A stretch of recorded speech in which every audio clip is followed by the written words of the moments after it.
All right, I've been putting forth my thoughts, my belief that after the insulting offer by tax cheat Tim Geithner on behalf of the president that would even grab congressional authority as it relates to the ever-growing debt ceiling, that it was not a serious offer, and it appears that the Democrats want to go over the fiscal cliff, and it appears that, at least on the surface, that might be the president's plan after all.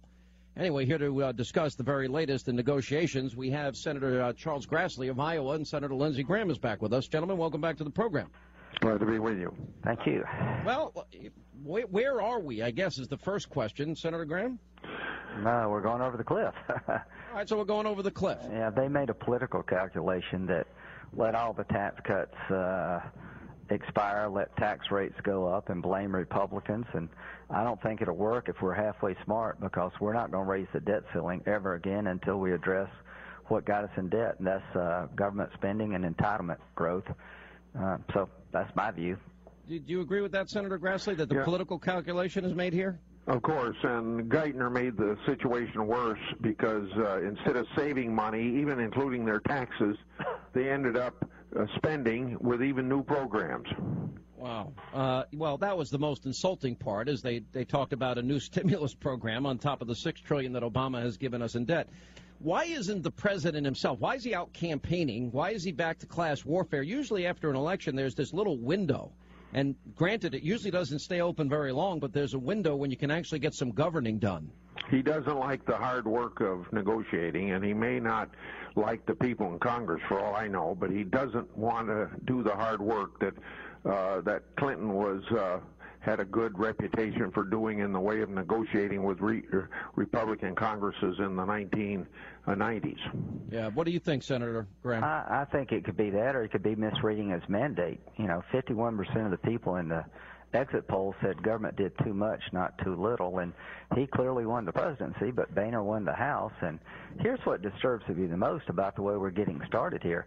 He does two things pretty early on. He supports changing the rules of the Senate to do away with a filibuster. The last time I checked, that's probably none of his business as president, and maybe he's that bored he's got nothing else to do, but weighing in on changing the rules of the Senate is scary when the president jumps on board for that issue.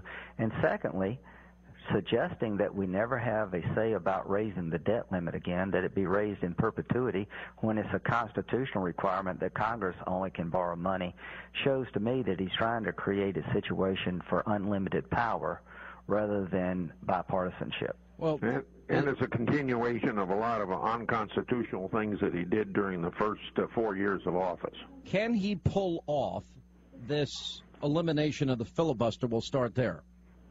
Well, if 51 Democrats break the rules to change the rules, I think we lose the institution of the Senate. You got to remember, I was in the gang of 14. We started talking about doing this when Bush's judges were being unfairly filibustered, and we found a way to avoid that.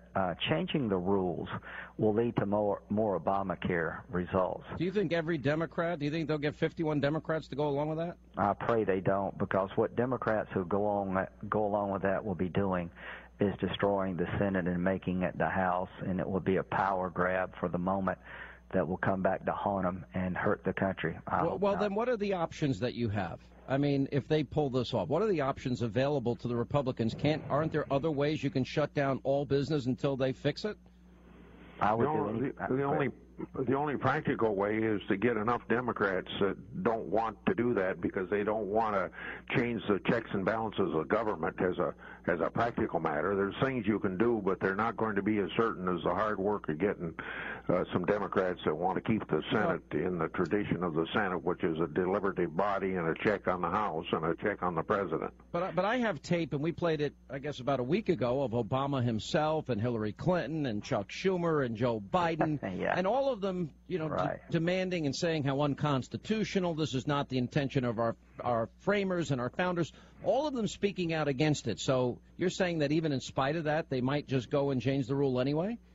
They want power, and that's the one way to get more power. They've already got plenty of power, but they're not going to be satisfied until they control everything. All right, so is there anything at the disposal of Republicans? Can you then therefore shut down the Senate in any way as a means of protesting it and bringing awareness to the country? Because it seems to me that that's a hill to die on. Well, I think that is the hill to die on. And I would like to read into the record what they were saying about our efforts to change the rules. It gives hypocrisy a bad name. Senator Obama, Senator Biden, Harry Reid, let's just read their own words back to them and let them explain to us why now we need to change the rules. It comes down to public support for preserving the institution and not allowing President Obama to have unlimited, unchecked power. So I would hope that your audience and just average, everyday Americans would rise up and say, look at all the problems in the world. Should we really be changing the rules of the Senate? Maybe you can bring in a tape recorder, Senator, and play these things. Hasn't gotten his way. And that is now prompting, a change in the Senate rules that really, I think, would change the character of the Senate forever. And what I worry about would be that you essentially have still two chambers, the House and the Senate, but you have simply majoritarian absolute power on either side. And that's just not what the founders intended. So this president has come to the majority here in the Senate and basically said, change the rules. Do it the way I want it done. And I guess there just weren't very many voices on the other side of the aisle that acted the way previous generations of senators have acted and said, Mr. President, we're with you. We support you. But that's a bridge too far. We can't go there. You have to restrain yourself, Mr. President. You've got majority rule, and then you've got the Senate over here where people can slow things down, where they can debate, where they have something called the filibuster. You know, it seems like it's a little less than efficient. Well, that's right, it is, and deliberately designed to be so. The Senate is being asked to turn itself inside out, to ignore the precedent, to ignore the way our system has worked, the delicate balance that we have obtained that has kept this constitutional system going for immediate gratification of the present president. Mr. President, the right to extended debate is never more important than when one party controls Congress and the White House. In these cases, the filibuster serves as a check on power and preserves our limited government. But no, we are not going to follow the Senate rules. No. Because of the arrogance of power of this Republican administration. This nuclear option is ultimately an example of the arrogance of power. It is a fundamental power grab. I say to my friends on the Republican side, you may own the field right now, but you won't own it forever. And I pray God when the Democrats take back control, we don't make the kind of naked power grab you are doing. Pretty compelling, isn't it? Hey, this is friggin' awesome. Would you like me to send over a copy of these tapes, Please. Senator? Yeah, I'd like to know what I was saying, because I was saying, yeah, let's don't change the rule. Well, I mean, it's pretty compelling, and I've got to imagine that if little old Sean Hannity can pull this up, are you guys allowed to bring any electronic devices and play stuff? Hey, Chuck, what do you think? Well, I don't think we can do that, but you can sure put them on the charts and put it there in front of them so that not only they see them, but the whole world sees them. It's an example of power corrupts and absolute power corrupts absolutely, and that's what they want right now. All right, so then let's go to the president. The other power grab is now he wants control of the debt ceiling, and he wants Congress to give him a blank check, and he can raise it as much as he wants because we're about to run up against the $16.3 trillion limit.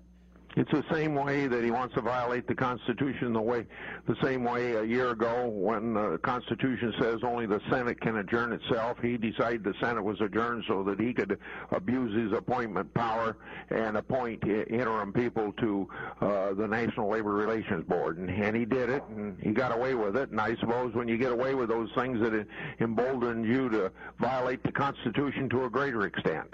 What do you think, Senator? Well, he won't get away with this. This is a specific provision in the Constitution that says only Congress can borrow money, and since 1939 we've had an affirmative requirement by the Congress to raise the debt ceiling.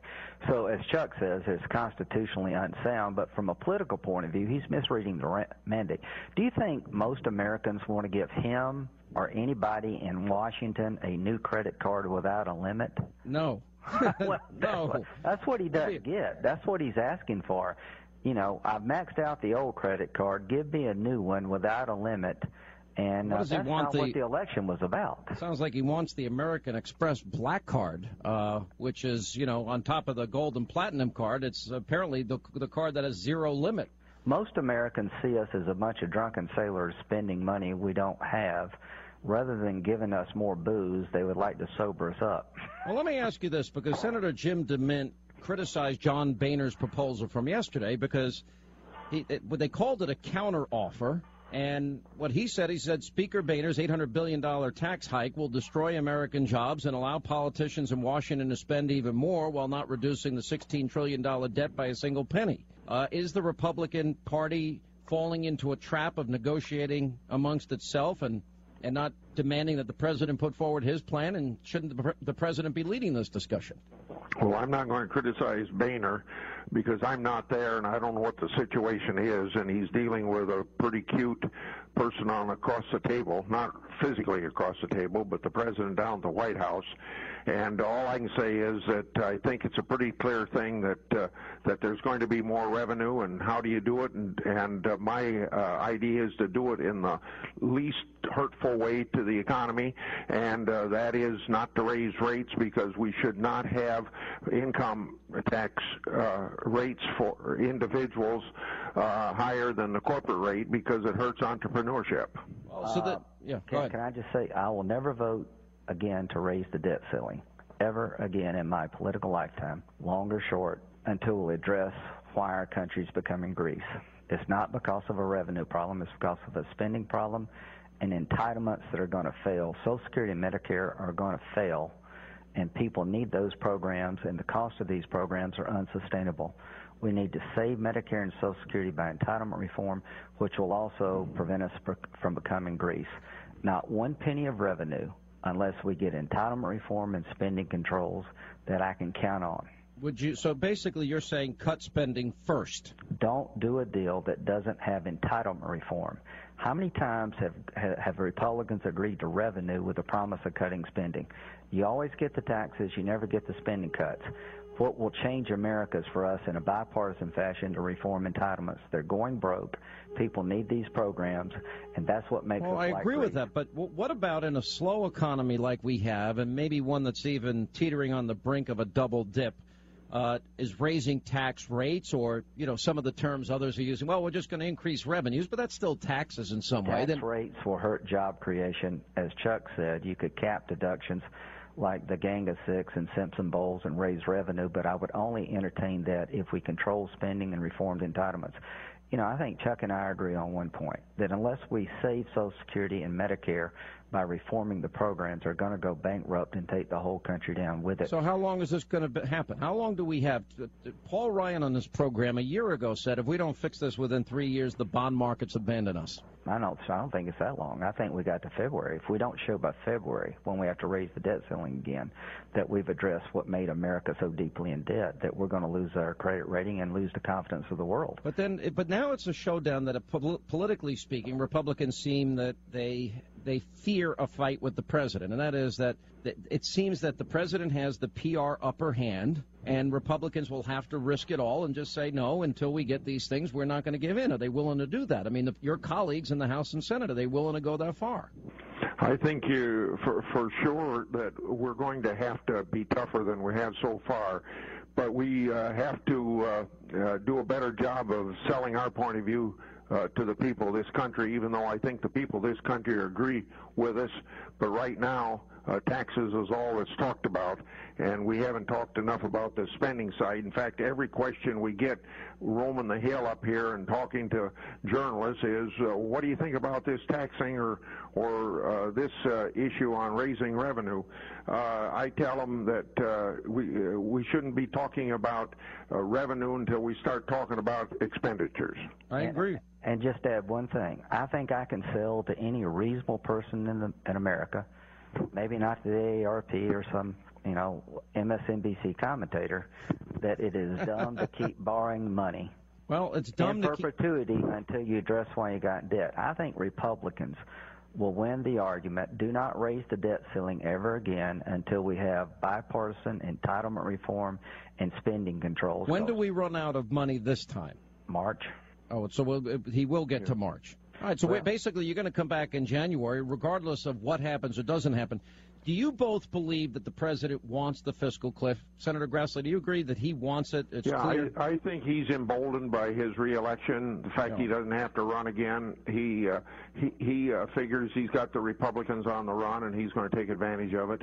All right. Would it be wise for the Republicans in the House just to pass a bill to extend all the Bush tax cuts for everybody? Because I think that would be a smart plan. And also maybe extend the Social Security tax break? Well, I'm not going to advise the House, but here's what I think would be wise. Take the tax cuts for the middle class, pass them with entitlement reform to save middle class children and grandchildren from bankruptcy, and make it about entitlement reform. All right, Senators Graham and Grassley, good to talk to you both. And if I don't talk to you before Christmas, although that's doubtful, Merry Christmas. Merry Christmas.